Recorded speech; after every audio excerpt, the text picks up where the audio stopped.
Chile entró en shock cuando sus habitantes durante 2 semanas estuvieron encontrándose repartidos por todo el país restos de un mismo ser humano. El primero, de hecho, lo trajo en su boquita un perro llamado Rocky, que le llevó a su dueño el preciado trofeo que había encontrado en un basurero, nada más y nada menos que un pie humano. Al principio las autoridades pensaron que se trataba de un hallazgo de un resto médico, pero no se podían llegar a imaginar lo que se desataría a continuación.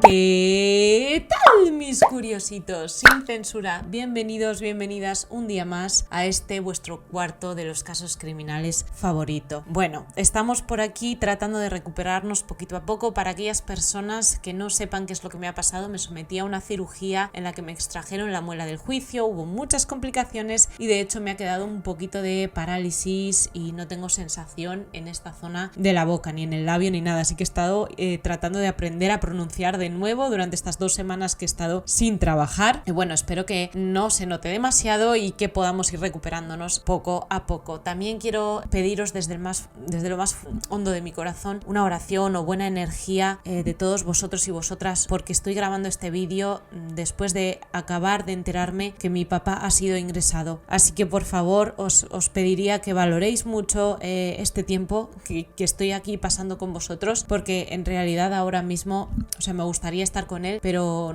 nada se puede hacer, todavía le están haciendo muchas pruebas y todo. Mi mamá está con él y cuando termine de grabar este vídeo voy a ir junto a él, pero mientras tanto quiero tratar de centrarme en este momento porque dicen eso de que las desgracias nunca vienen solas y parece que sí, entre mi cirugía, ahora esto que está pasando, las cosas parece que se van complicando un poco, pero espero tener la fortaleza suficiente y también todo el apoyo vuestro para que todo esto sea solamente un susto y termine de la mejor manera posible. Bueno, vamos a centrarnos en el caso de hoy. ¿Os parece? Vamos a tratar de disfrutar este momento presente en el que estamos juntos, juntas. Porque yo le llamaría al caso de hoy, esta es la historia de un puzzle humano, ocurrido en marzo de 2006 en la ciudad de Santiago, que es la capital de Chile, si no me equivoco. El crimen quedó al descubierto el 27 de marzo, tras el hallazgo casual de un pie humano en la vía pública de Puente Alto. Fue el perro de un vecino llamado Rocky el que, después de haber pasado el día olfateando en un basurero, le llegó a su dueño a la puerta de la casa con un preciado tesoro en la boca. Cuando el dueño lo vio se quedó completamente horrorizado porque se dio cuenta de que era un pie humano. Cuando llamó a las autoridades, estas se dieron cuenta de que la sección en el pie era un corte perfecto. Pensaron que esto había sido muy profesional y por eso lo achacaron a que era un resto médico. También se dieron cuenta de que no había signos de descomposición, lo cual tenía que significar una sola cosa, ¿no? Pues que este resto había sido mantenido en refrigerio, es decir, que lo habían tenido en una cámara frigorífica o lo habían tenido congelado, porque si no, obviamente se habría descompuesto. Por eso es que pensaron, pues algún resto de una autopsia o quizás algún hospital universitario donde están enseñando a los nuevos médicos a las partes del cuerpo humano, etcétera. Ya sabemos además que los cuerpos se donan a la ciencia, o sea que perfectamente podía ser esto. Lo que sucedería en los días posteriores haría que esta versión de los hechos se derrumbara de inmediato, porque justamente un día después de encontrarse este descubrimiento por parte de Rocky, la policía de investigaciones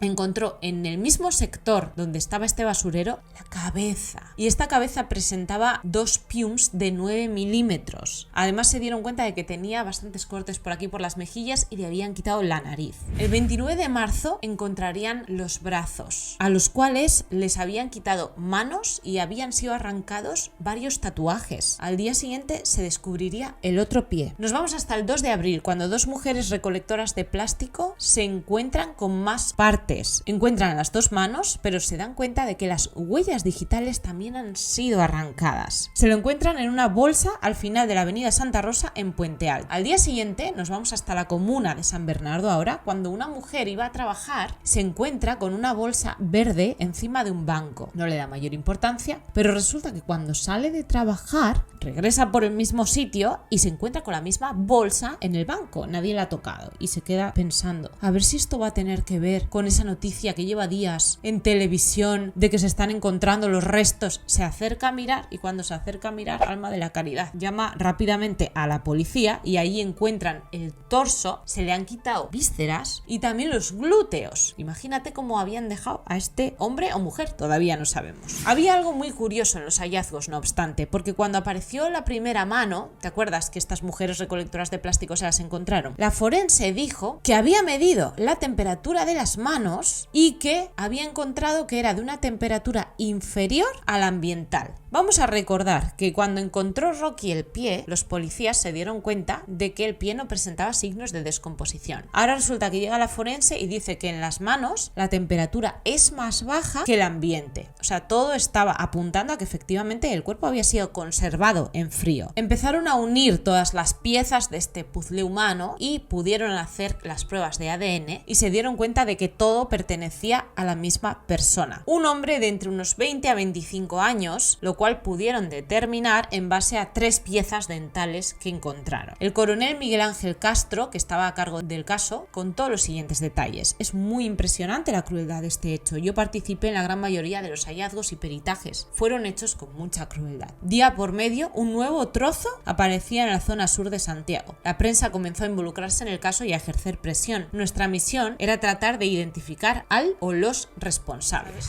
Bien, y a pesar de que ya sabían que todo pertenecía al mismo ser humano, ¿quién era esta persona? Porque todavía no se conocía su identidad. Y resulta que nadie había hecho una denuncia de una desaparición, no había nada. Es como que esta persona pues le hubieran hecho lo que le habían hecho y a nadie le importaba. Yo te voy a contar por qué. Para dar con su nombre, lo que hicieron los peritos forenses fue tratar de reconstruir las poquitas huellas digitales que pudieron obtener en base a algunos colgajos de piel que habían quedado en los dedos. A pesar de que trataron de quitar todas las huellas digitales, habían quedado pedacitos. Durante todo el proceso también se dieron cuenta, qué cantazos se pegaron en toda la frente, de que en una de las piernas, en el gemelo concretamente, quien le había hecho eso a este ser humano le había dejado un tatuaje sin quitar. Era un tatuaje de un cupido, un poco trocho. Te lo voy a enseñar por aquí por la pantalla. Lo analizaron y se dieron cuenta de que la tinta de este tatuaje no era tinta de tatuaje, era líquido de pilas quemado. Y dijeron, ostras, esto es lo que utilizan los presos acá en Chile para hacerse los tatuajes en la cárcel. Así que se fueron a prisiones con la fotografía de este tatuaje para preguntarle a los presos si lo reconocían, a ver si caía la suerte. Pues fíjate que sonó la campana, porque resulta que uno de los presos reconoció el tatuaje y dijo, sí, yo le hice ese tatuaje a uno de los compañeros. Encontraron, por tanto, en los registros el nombre y se conoció finalmente el 6 de abril del 2006.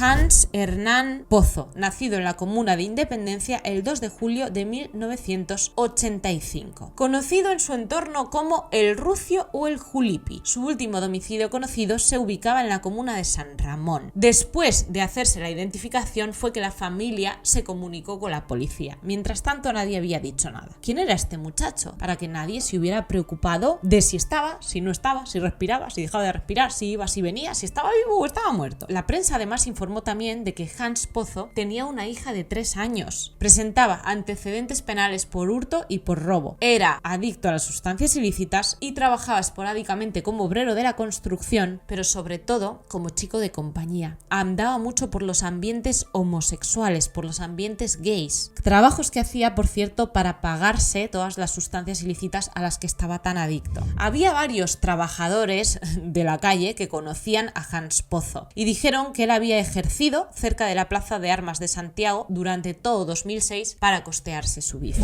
Te cuento un poco la historia de Pozo para que veas por qué el hombre terminó como lo hizo y por qué llevaba esta mala vida. Pozo había sido abandonado por su madre cuando tenía tan solo 2 años. Su madre era de estas mujeres que son más mujer que madre. Se había vuelto a casar por segunda vez con otro hombre. Con este hombre había tenido más hijos, pero resulta que de todos los hijos que vivían allí en aquella casa, Hans era el más diferente, porque todos los hijos que había tenido en común con su segundo esposo eran muy morenos, tanto de cabello como de piel, pero Hans era rubio y muy blanquito. Entonces la señora dijo, van a empezar todos a hablar aquí en la comuna de que yo este hijo lo he traído de una relación anterior, me van a decir que yo ya era una madre soltera, que ahora me he juntado con él, y total, para evitar las habladurías, ¿sabes lo que hizo? Lo abandonó. abandonó. Desde niño pasó por varios hogares de acogida, hasta que uno de sus tíos, Francisco Pozo, se hizo cargo de él. A los 6 años, sin embargo, ya no pudo evitar que Hans Pozo se enterara de que su madre lo había abandonado, y él empezó a cambiar su carácter, empezó a tener malas juntas y a refugiarse en las sustancias ilícitas. Ojo, con tan solo 6 años. Imagínate lo que hizo en la mente de este muchachito la noticia de enterarse de lo que su madre había hecho. Dolorosísimo, por supuesto. En 2005, Hans acudió a los carabineros de Chile para tratar de encontrar la dirección de su progenitora, cosa que hizo. Pero cuando se fue a visitarla, se encontró con que uno de sus medio hermanos lo recibió con uno de estos. Así que obviamente se dio cuenta de que allí no era bienvenido. Con 16 años ya estaba en la calle porque su tío, Francisco, que lo había recogido con toda su buena fe, ya no podía soportar más que les estuviera robando constantemente, que les estuviera mintiendo constantemente para soportar su vicio, por la pasta base concretamente. Días antes de que le quitaran su vida, Hans estaba durmiendo junto a 4 mendigos en la calle, en la garita del paradero 30 de Avenida Santa Rosa. Cuando la brigada de policía de Chile fue a por estos 4 mendigos para interrogarlos y preguntarles por Hans Pozo, les dijeron que efectivamente lo conocían y que llevaba aproximadamente un mes durmiendo allí con ellos, y los 4 dieron un apellido, Martínez.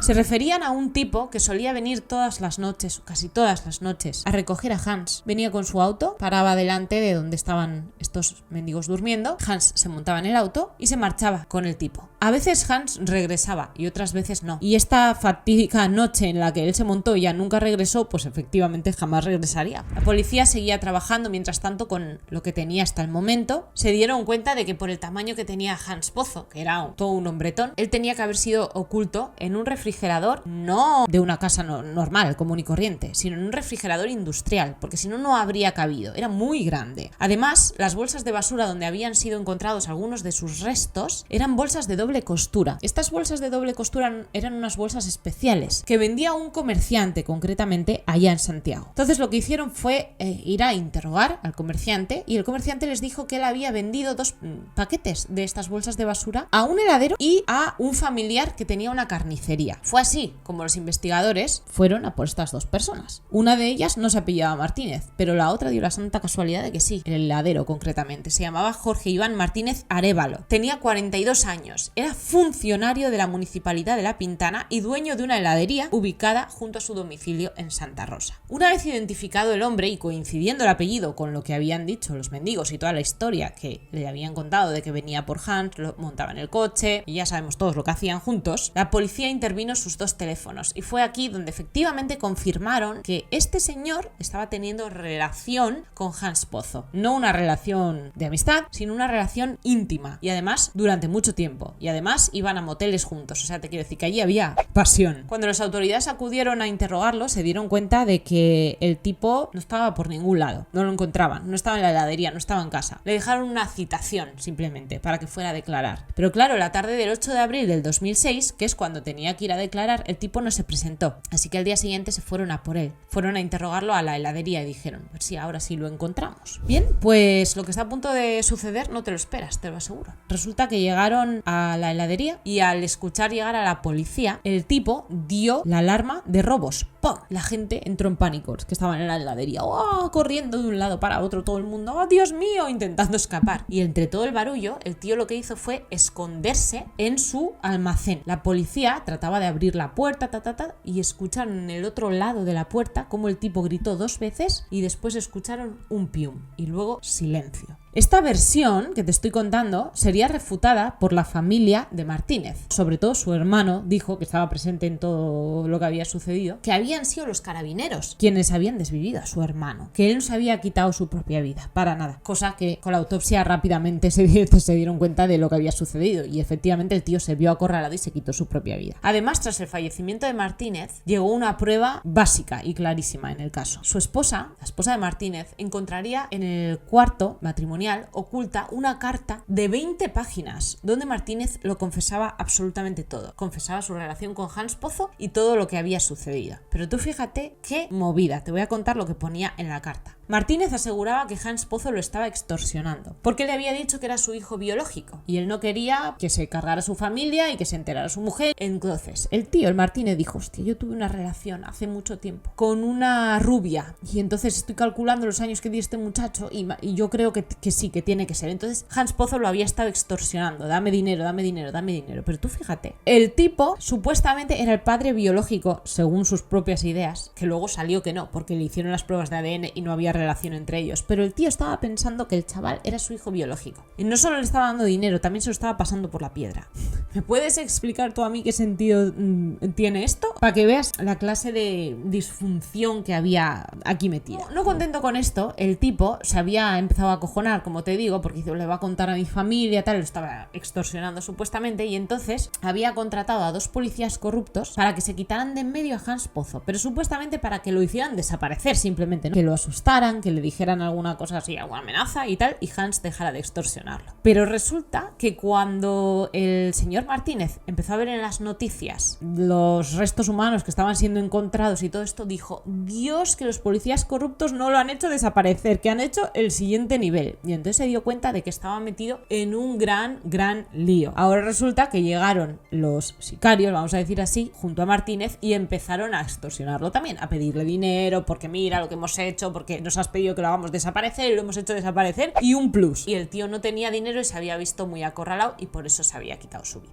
El 3 de mayo del 2006 la policía empezó a recolectar todas las pruebas que pudieron en la heladería de Martínez para fehacientemente saber que efectivamente el que ya había fallecido era el culpable. Detectaron una mancha de sangre que había sido lavada y que correspondía a Pozo. Cuando le hicieron las pruebas, el ADN correspondía. También se dedujo, por la forma en la que había quedado esta mancha, que era enorme por cierto, que el cuerpo había estado en ese lugar después de recibir los 2 pium-piums aquí. Otra muestra de sangre se encontró en el furgón de Martínez. Se encontraron 2 en realidad, una en el asiento del copiloto y otra en el maletero, las cuales también pertenecían a Pozo, por supuesto. Posteriormente, en el subterráneo de la heladería, vieron que estaban las 2 marcas de las 2 piums que le pegó a Hans Pozo, que habían rebotado contra la pared. Y también la pium que había utilizado para quitarse de en medio a Hans Pozo, es la misma que había usado para quitarse él mismo su vida. El viernes 14 de abril de 2006 se entregaron los restos, el puzzle literalmente, de Hans Pozo a su familia adoptiva, a su tío Francisco concretamente, y unas 300 personas lo acompañaron en el funeral. Que yo me pregunto, 300 personas para un muchacho del que absolutamente nadie se preocupaba ni se ocupaba. O sea, les daba exactamente igual la vida que estaba teniendo. Era de que yo puedo llegar a entender que cuando una persona se te sale de las manos, ¿qué más vas a hacer por ella? Y ya si es mayor de edad, obviamente, pues no puedes hacer nada porque toma sus propias decisiones y lo que él quiera hacer, lo va a hacer. Pero hubo mucho tiempo entre medias para poder tratar de enderezar a este chico. Ahora, claro, si estaba tomando sustancias ilícitas desde los 6 años, ¿de qué manera se puede reconstruir a una persona así? Tiene que ser tremendamente difícil. Y ya para colmo de colmos, te cuento que el 5 de mayo de ese mismo año, o sea, estaba recientito todo el caso, se acababa de cerrar, la madre de la hija de 3 años de Hans Pozo hizo una denuncia para que